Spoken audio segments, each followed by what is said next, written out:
Ma'asyiral muslimin, sidang jamaah sholat Jumat yang insya Allah dimuliakan dan dirahmati oleh Allah Subhanahu wa Ta'ala. Dalam kehidupan sehari-hari, ada pemberian Allah, di mana pemberian itu memang kita mau, dan pemberian itu mendekatkan diri kepada Allah. Itulah yang lazimnya disebut nikmat. Saya mau jadi pegawai, dan Allah kabulkan. Lalu kepegawaian saya itu makin mendekatkan saya kepada Allah, itulah nikmat. Pamase naseng yogi. Tapi ada juga pemberian Allah, kita tidak mau, kita tidak senang, tapi Allah kasih.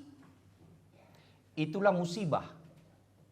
Tidak ada orang mau terbakar rumahnya, kena gempa, banjir, badai, tapi Allah kasih. Nah kena kuabala. Kena musibah. Dan musibah itu datang tidak serta-merta. Tidak ujuk-ujuk datang, tak banjir. Tidak. Allah ini maha pengasih dan maha penyayang. Tidak mungkin tiba-tiba satu daerah dikasih, tak.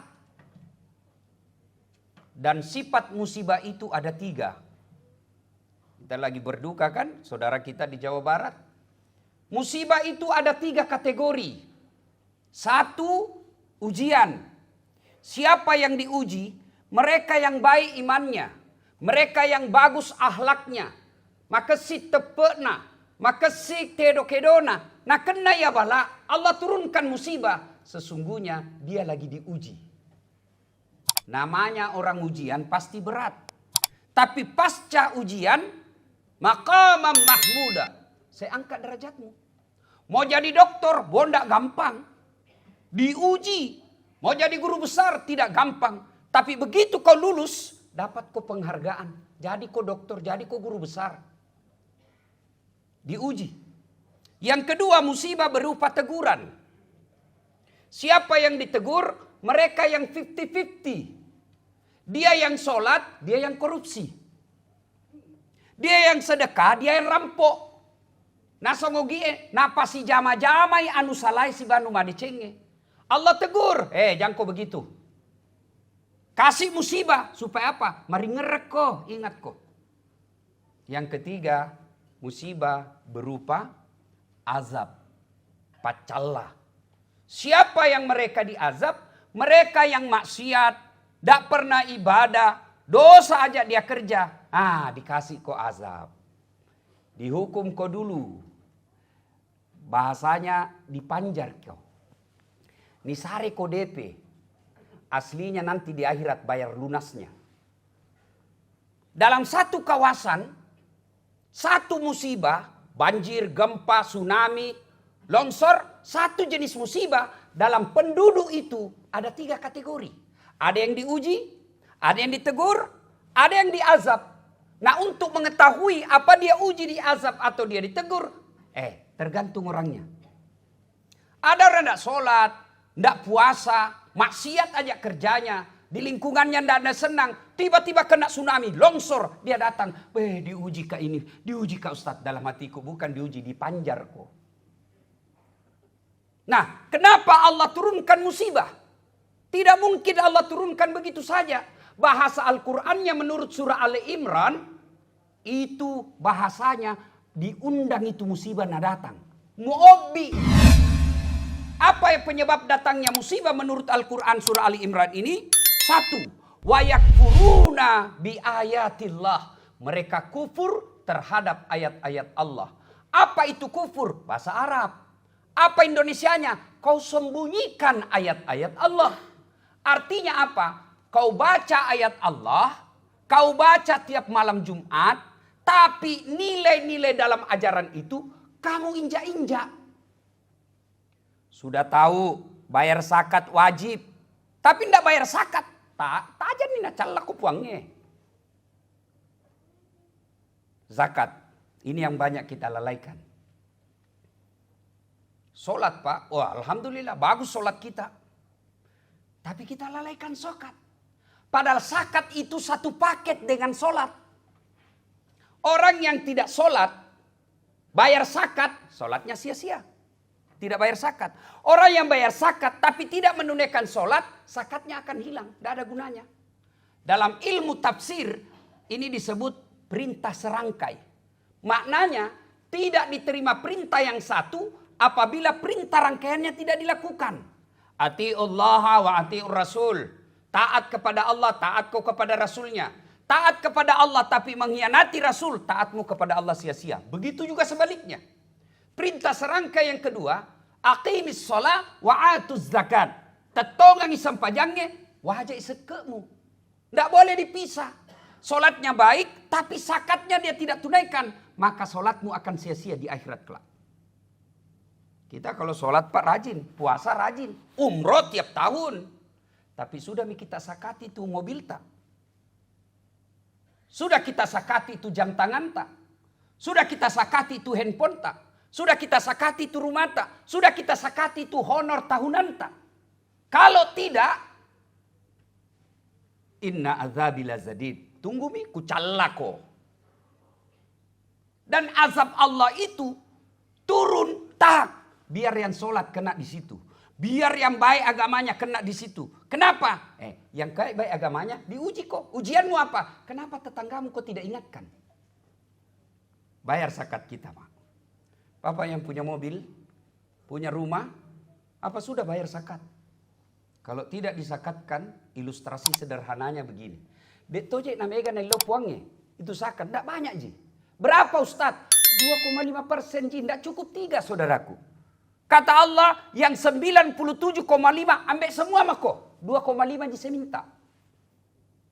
Orang cendekiawan, orang cerdik berkata lagi, kenapa mesti dikeluarkan 2,5%? Modal-modal tak, risiko-risiko tak, kita yang kerja, kok kenapa dikeluarkan 2,5%? Jawabannya begini, apa Bapak bisa bekerja kalau dikasih lumpuh Ki? Apa Bapak masih bisa ngajar kalau sudah dikasih penyakit ginjal, gula, lever tidak bisa lagi gerak? Naniga maleko yerosengnya ada singang. Siapa yang kasih kau itu kesehatan? Allah subhanahu wa ta'ala, bukan dokter. Kalau dokter kasih sehat kau, tidak ada dokter kena COVID. Tapi siapa yang kasih sehat kamu? Allah. Maka Allah minta syukuri itu kesehatanmu cari nafkah. Syukuri itu kesehatanmu jadi profesor. Syukuri itu kesehatanmu jadi orang kaya. Wajah. Berapa kau bayar? 2,5%. Dan muka untuk Allah. Untuk siapa? Kasih ke itu sopirmu yang miskin. Kasih ke itu pembantumu yang miskin. Kasih ke itu temanmu yang tidak mampu. Kasih dia 2,5%. Kalau tidak, maka kotor semua harta kita. Ilustrasi contoh sederhana. Ini air. Air putih ini halal. Inilah gaji tak sebagai peneliti. Bukan peneliti yang bikin-bikin ya. Yang kita dapat gaji dengan halal. Ini nih. Boleh diminum. Tapi begitu Bapak tidak keluarkan zakatnya 2,5%. Bapak ibaratnya mencelupkan jari-jarinya di kloset. Kakus. 1 tetes saja masuk di sini. Itu 2,5%. Lebih banyak ini daripada yang masuk 1 tetes. Begitu air kloset masuk 1 tetes dalam air suci ini. Melo mau pakai minum kira-kira. Masih mau minum ini? Enggak. Kenapa? Karena kita tahu sudah kotor. Orang yang punya penghasilan. Lalu tidak bayar zakat. Rumahnya dia tidak zakati. Kebunnya dia tidak zakati. Empangnya tidak disakati. Gajinya tidak disakati. Maka berkumpul. Maka itu yang disebut titel Al-Quran. At-takazur. Berlomba-lomba memperkaya diri. Mencari dunia sebanyak-banyaknya. Lalu mereka enggan membayar zakat. Maka akhirat nanti kau dapat hukumannya. Bahasanya ulama Pandrita Riolo. Ipasi depung mana roh asogiremu. Dijadikan rantai, disuruh pikul. Dan di terakhirnya disuruh masak. Bahasanya kalau kita di kampung. Andre kula bocah, buka mulutnya. Pasti masuk di situ. Itulah orang yang enggan membayar zakat. Nah, zakat kita biasa salah paham. Nah, bawa di masjid zakatnya. Zakat harta bukan ke masjid. Zakat harta bukan ke masjid. Kemana zakat harta? Ada 8 penerimanya. Yang inti dari 8 itu adalah pemberantasan kemiskinan. Itu masjid, sedekah. Tidak bisa ke masjid. Boleh ke masjid menurut ulama kontemporer, fikih kontemporer. Boleh dibawa zakat ke masjid dengan catatan di atas gunung, di gunung itu ada kampung mu'allaf, tidak ada masjid, maka boleh zakat harta kita bangun masjid. Itu masuk kategori fisabilillah. Nah, saudaraku, mudah-mudahan kita mulai mengetahui dan membayar zakat. Zakat syaratnya cukup haul dan nisabnya. Haulnya 1 tahun, nisabnya 85 gram emas. Artinya apa? Kalau Bapak punya harta 1 juta, belum wajib dizakat. Tapi kalau sudah cukup 85 juta, karena 1 gram emas sekarang 1 juta, berarti 85 juta. Ada uang tak 85 juta, dikuasai selama 1 tahun, maka sudah wajib 2,5% keluarnya. Rumah sekali aja kalau dia hanya tinggali.